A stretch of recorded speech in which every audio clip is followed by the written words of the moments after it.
اہل بیت میں صرف بیویاں ہی ہیں یا کوئی اور بھی شامل ہے؟ حدیث نبوی مکمل ہو چکی ہے، مرفوع حدیث مکمل. آگے روات کا آپس میں سوال جواب ہے. حسین ایک راوی ہیں جو اسی حدیث کی سند کے اندر بھی موجود ہے، حسین بن صبرہ. وہ کہتے ہیں میں نے اپنے استاد اور صحابی زید بن ارقم رضی اللہ عنہ سے پوچھا ومن اہل بیتہ، کہ آپ کے اہل بیت کون ہیں؟ اور ساتھ ہی یہ کہنے لگے الیس نساؤہ من اہل بیتہ، کیا آپ کی بیویاں اہل بیت میں سے نہیں ہیں؟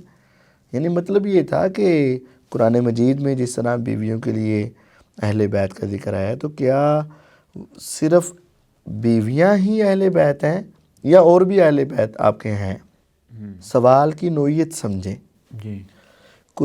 پورے قرآن میں اہل بیت کا ذکر صرف بیویوں کے لیے ہے. اور جو آیت ہے نا انما یرید اللہ لیذھب عنکم الرجس اہل البیت، اس میں بھی صرف بیویوں کو اہل بیت کہا گیا ہے.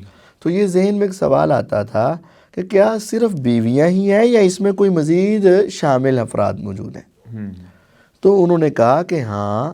زید اب رضی اللہ تعالیٰ بیان فرماتے ہیں نساؤہ من اہل بیتہ، یہ بات تو طے شدہ ہے کہ بیویاں آپ کے اہل بیت میں ہیں، ولیکن اہل بیتہ من حرم الصدقۃ بعدہ، لیکن آپ کے اہل بیت وہ بھی ہیں جن پر آپ کے بعد صدقہ حرام ہے. اہل بیت کی ایک موٹی سی نشانی بتا دی کہ صرف بیویاں اہل بیت نہیں، بیویاں تو ہیں ہی ہیں لیکن وہ بھی اہل بیت ہے جن کے اوپر آپ کے بعد صدقہ حرام ہے. پھر انہوں نے پوچھا، حسین پوچھتے ہیں کہ وہ کون کون افراد ہیں جن کے اوپر صدقہ حرام ہے؟ ومن ہوں، تو انہوں نے کہا کہ وہ آل علی ہیں، آل عقیل ہیں، آل جعفر ہیں، آل عباس ہیں رضی اللہ عنہم اجمعین، کل ہؤلاء حرم الصدقہ، ان تمام کے اوپر صدقہ حرام ہے. انہوں نے پوچھا، انہوں نے کہا جی ہاں ان تمام پر صدقہ حرام ہے. تو یہ اصل میں یہ ایک الگ حدیث سے الگ ایک بحث تھی. حدیث نبوی جو تھی وہ یہاں تک مکمل ہوئی کہ نبی کریم صلی اللہ علیہ وسلم نے فرمایا میرے بعد میرے اہل بیت کا خیال رکھنا. اذکرکم اللہ فی اہل بیت، میں تمہارے اندر دو چیزیں چھوڑ کر جا رہا ہوں، ایک کتاب اللہ اس کا خیال رکھنا اور ایک اہل بیت ہے ان کا بھی خیال رکھنا. تو پھر وہ حسین نے پوچھا کہ اہل بیت کیا صرف بیویاں ہیں؟ تو بتایا گیا نہیں، صرف بیویاں نہیں، جن جن پر صدقہ حرام ہے وہ سب اہل بیت ہیں. تو وہ آل علی ہیں، آل عقیل ہیں، آل جعفر ہیں رضی اللہ عنہم اجمعین، آل عباس رضی اللہ عنہم اجمعین. اچھا، زید بن ارقم رضی اللہ تعالیٰ عنہ سے تو یہ بھی روایت آ رہی ہے نا کہ جس میں انہوں نے کہا تھا کہ بیویاں اہل بیت میں شامل نہیں ہیں.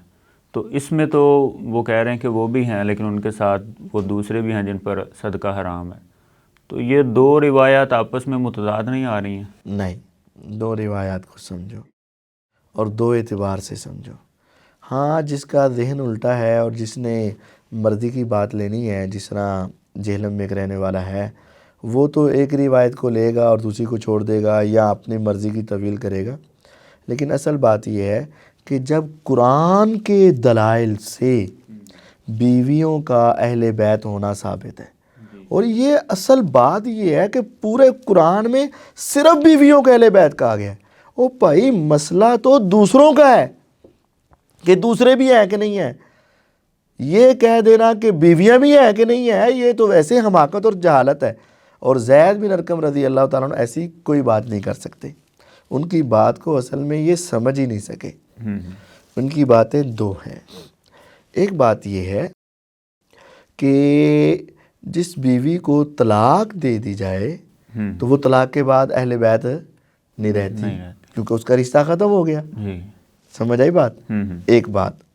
دوسری بات یہ ہے کہ بیوی اصل کے اعتبار سے اہل بیت نہیں تھی چونکہ اس کا سلسلہ نسب اس کے والد کی طرف جانا تھا نا.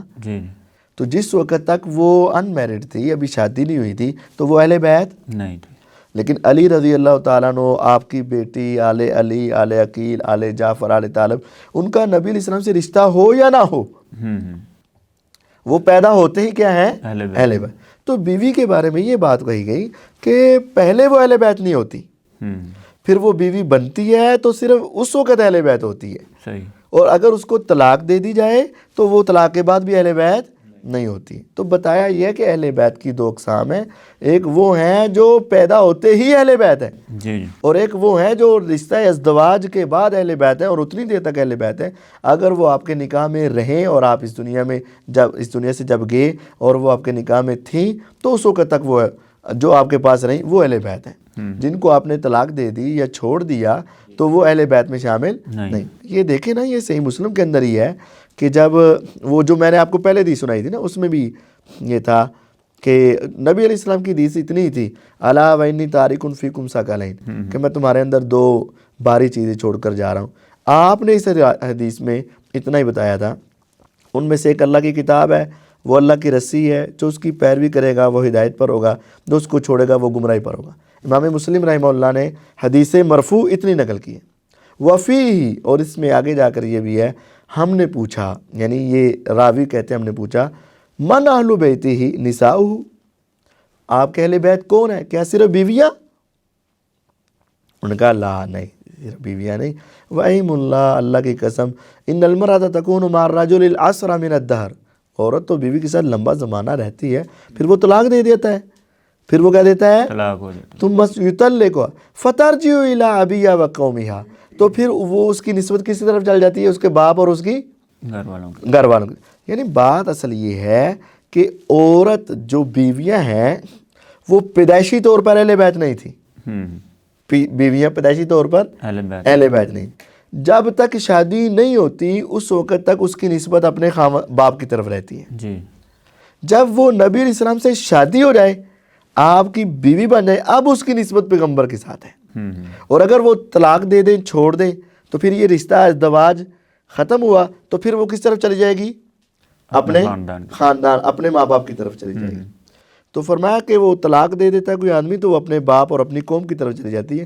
اہل بیت ہی, آپ کے اہل بیت کون کون ہیں؟ اصلہ و عصبتہ, آپ کے وہ اصل رشتہ دار, یعنی آپ کی اولاد, اصلہ سے مراد آپ کی اولاد, آپ کے اہل بیت وہ ہیں جو آپ کا خاندان ہے. وَعَصَبَتُهُ الَّذِينَ حُرِمُوا الصَّدَقَةَ بَعْدَهُ, اور آپ کے وہ اسبہ بھی ہیں جن کے اوپر آپ کے بعد صدقہ حرام ہے. تو جن کے بعد صدقہ حرام ہے وہ بھی اہل بیت ہیں, اور وہ اپنے خاندانی طور پر اہل بیت ہیں, پیدائشی طور پر اہل بیت ہیں. اور جو بیویاں ہیں وہ جو آپ کے نکاح میں تھیں اور آپ کی وفات تک آپ کے نکاح میں رہیں, وہ نکاح کی وجہ سے اہل بیت ہیں.